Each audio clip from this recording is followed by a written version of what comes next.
Metro lines. In suburban Elk Grove Village, the gusty wind actually ripped off the roof of the apartment building. No one was hurt, but residents were forced to evacuate the building.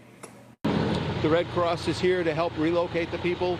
Some may be relocated in the complex here, some may go to a shelter, and then maybe, if everything goes well, we'll be able to get people back in the building here tonight.